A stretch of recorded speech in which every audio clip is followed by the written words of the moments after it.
last education for this evening is about vocal variety. With vocal variety, please welcome Colin House.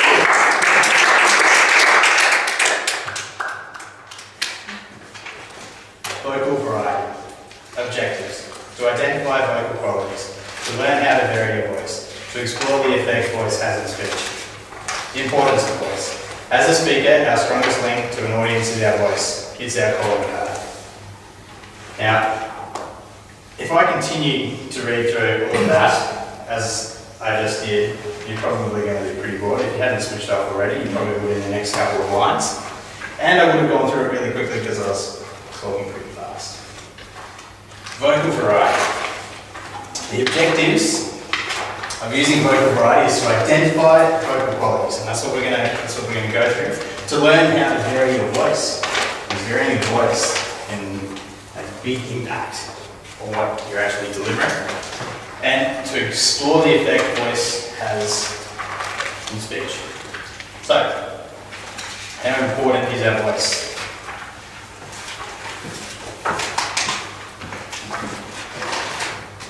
So last week when Tom was up here, he was talking about how our body speaks and how important our body is.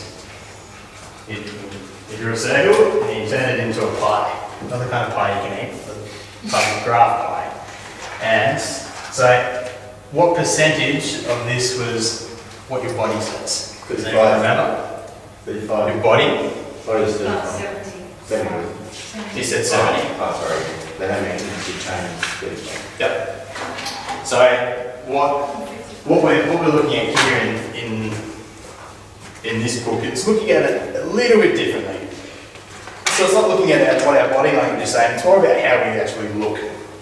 And how we actually look is, no, that's not very good, about 55%. What we're actually saying and the message that we're getting across is a very small piece of this, and that's 7%.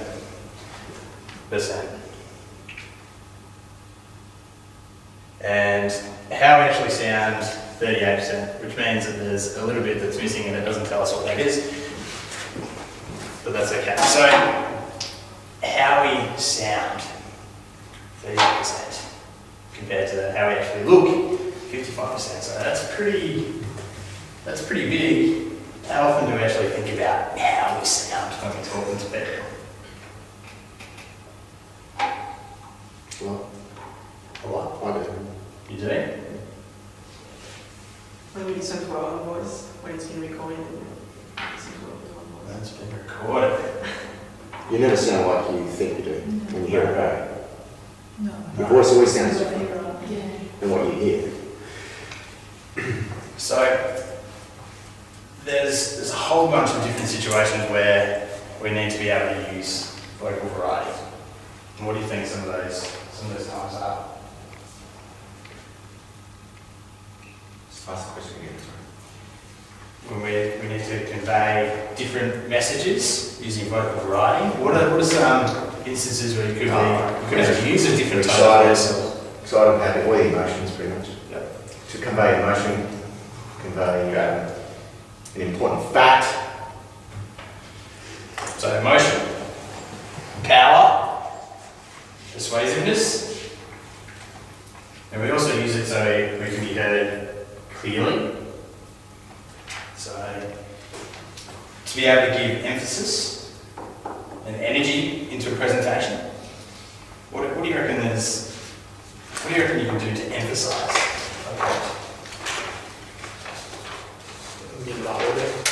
Louder?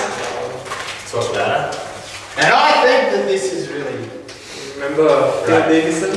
Our friend Phil. Yeah. US Senator. GOP. He really likes to emphasise points, doesn't he? Well, what else could we do to emphasise a point? Hand gestures. Not say something. Hand gestures. Same time. We're talking about our voice At the same time. at the same time. Yeah, definitely. Like the hello. Hello. A bit of echo. Sometimes not saying anything has an impact. Not saying anything. you get up here and you could say nothing at all. It's speaking to itself, isn't it? Or instead of being really loud, you can be really quiet. And this is the most important thing you need to know. That it can be loud or quiet or nothing at all. But in the next speech, and why we're going through this today, is because you're going to be judged on your voice. So it'll be less about what you're doing with your body, you'll still be in there, but more about your voice, how you're using it to accentuate your presentation and to get your message across. So most of us, or all have the ability to talk. So we're halfway there. So there's a couple of things that we need to recognise, and the fact that we need to be trained. We need to practice and learn how to use our voice. Be conscious of how we can change it and what we can do. Control it and polish it. Not spit polish and not clean your boots. Practice. Practice, practice, practice. How do you practice? You record Jennifer? yourself.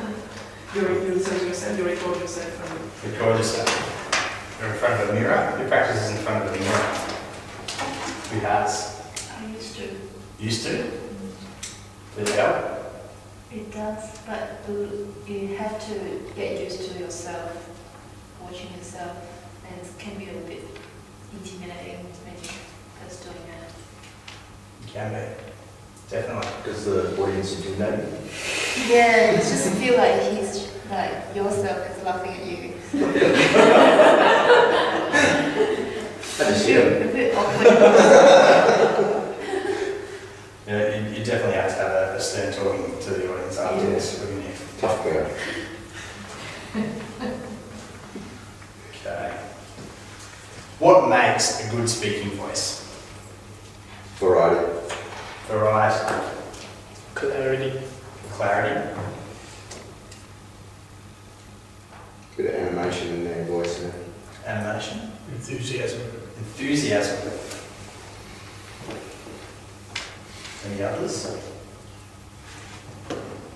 Okay. So a good speaking voice is pleasant. It should convey a sense of warmth to the audience. It should be natural. So it reflects on the speaker's true personality and sincerity. You want to use your own voice, except if you were pretending that you were someone else, or you were doing something different in your speech, and you didn't want to be yourself. Dynamic, it should give an impression of strength, force, and even if it's not particularly loud. I mean, you can say something very quietly and still convey a message to the audience. Expressive, so portray shades of meaning, so never monotonous or without emotion. So when we talk, we need to talk a bit from here. You know, especially when we're really passionate about what we're talking about, show people that you're passionate.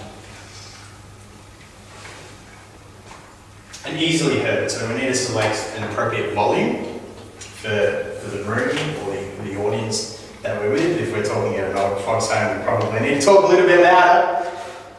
Can you hear me down the front? No. Different types of venue require us to talk a little bit differently. And we'll talk about voice projection in a minute, and some breathing techniques that can help us to improve our clarity and also help us to relax a little bit before we give a speech. So, as a speaker, you need to use your voice to capture the audience's attention. Now, listeners can be easily distracted, and our voice, audibly hear the voice, they can, or even if they're not looking at us, they can hear our voice. If we're using it effectively, we can regain or we can hold their attention throughout our presentations. So people process information 4 to 5 times quicker than what someone's actually talking. So when you're watching a presentation, your brain isn't just listening to what's being said, you're looking at the body language, they're listening to the different types of voice they're using, they're watching the gestures, they're thinking about how that actually works, how I fit into that. What does it all mean? 4 to 5 times quicker than what somebody actually speaks at. So, every voice is unique.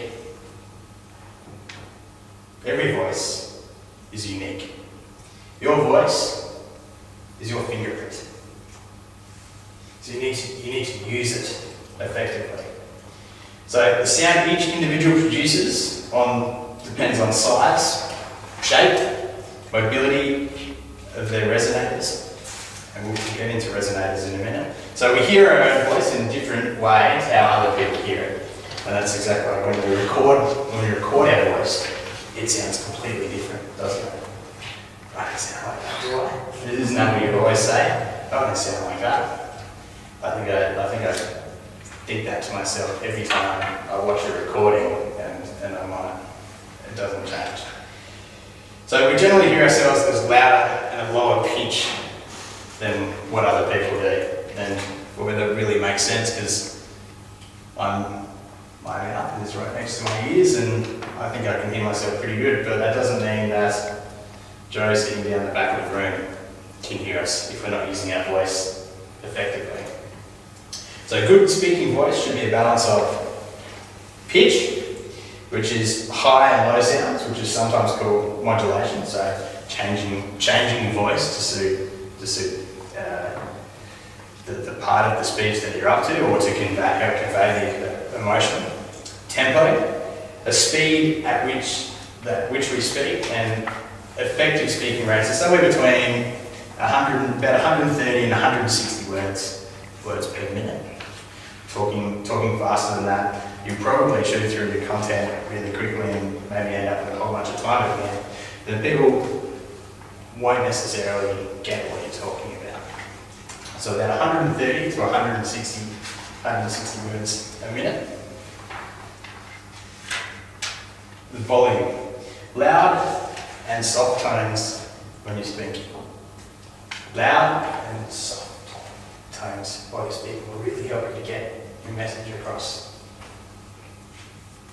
Diction, the way we articulate our vowels and consonants that make up the words that we use. It's important that we're speaking clearly. We know how to pronounce words, especially with people's names. That can be quite difficult sometimes.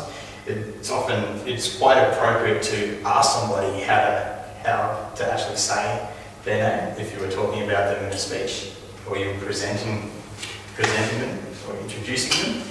That's quite acceptable to ask. Pause. It's one of my favourite things. I call it the power of pause. So it's a silence in between words that you use to reinforce points. It's something that you can use to make people stop and think about what's actually happening. It gives them opportunity to just mull things over in their mind. And okay, so the rhythmic flow of a well-modulated voice. So the general flow of how everything goes. Does that all make sense? So I spoke just before about resonators.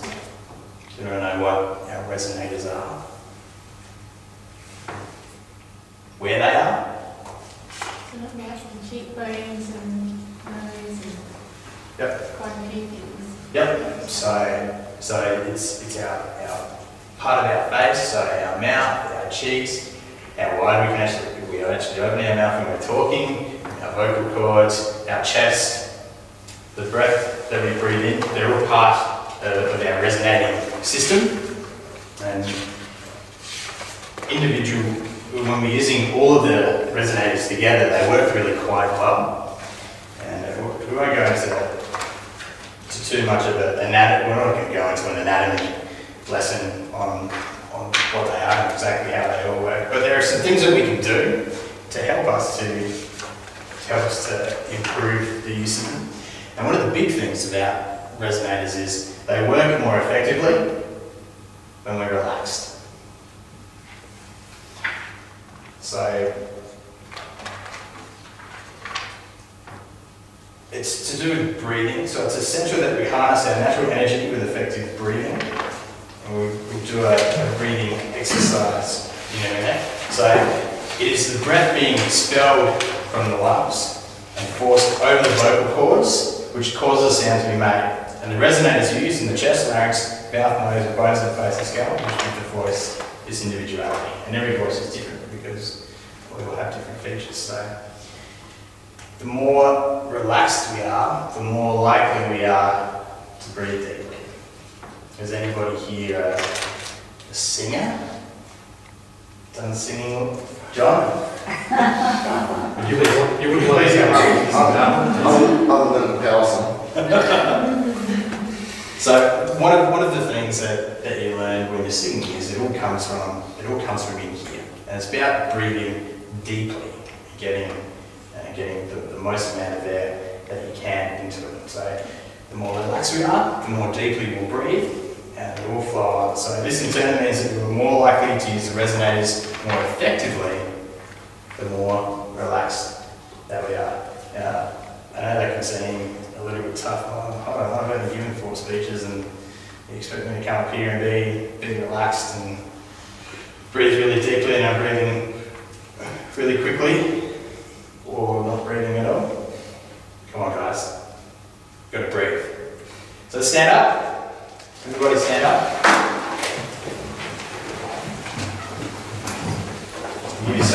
Give yourself a little bit of space, just enough space that you need to swing your arms. There we go. So this is an exercise to help you relax, and that will in turn help you breathe more deeply. So look ahead towards you, and you look towards the horizon. So your shoulders and your neck drop naturally. So nice, relaxed, release the tension. Begin to release tension from the shoulder, neck, upper chest, and facial muscles. To do that, let's circle your shoulders around. So just moving up and down. Breathing gently, deeply. And go the other way.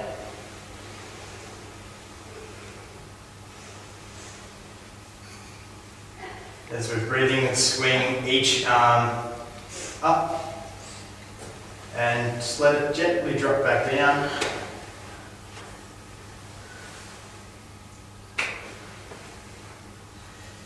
Let's lift and drop your shoulders and let them fall into place. Lift them up and down. Up and down. Allow your head to gently drop onto your chest. And with your hands, just gently massage the back of your neck.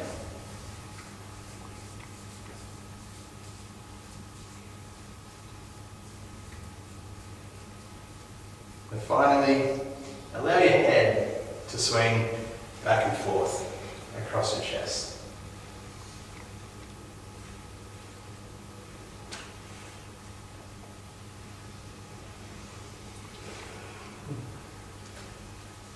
Feel sleepy? I'm eating coffee. How do we feel? Do we feel a little bit more relaxed? Are we maybe breathing a little bit deeper? Maybe. And there's a whole range of, you can take your seats. If I had any gold stars, I'd give you all gold stars for participating. You did a really good job of that. So that's just one technique that we use to help relax and increase your breathing capacity. And there's a couple others listed in your book in the vocal variety section as well. Quite often before giving a speech, particularly in a contest type scenario, I find that I need to step away from it for a couple of minutes and focus on my breathing, take some deep breaths, and try and relax before I go in and get up to talk. And that's quite fun to do. So, emotions. Our voice is affected by how we feel. When we make a conscious effort to energise our voice, whether we're feeling tired or sad, we're really happy, it makes it easy. But our emotion dictates part of how we come across to our audience. So whether it doesn't matter how we are, we need to project that energy and that enthusiasm into our speeches. My name's Colin and I just had a really long, hard day at work and I don't really feel like being energetic tonight, so I'm just going to talk and I'm going to give you my presentation and you're going to sit there and like it, and if you don't, I'll be really upset.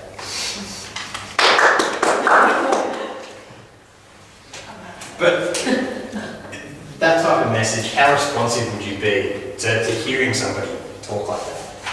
You're going to tune out really very quickly, aren't you? So, vocal variety, what's it all about? This is your turn.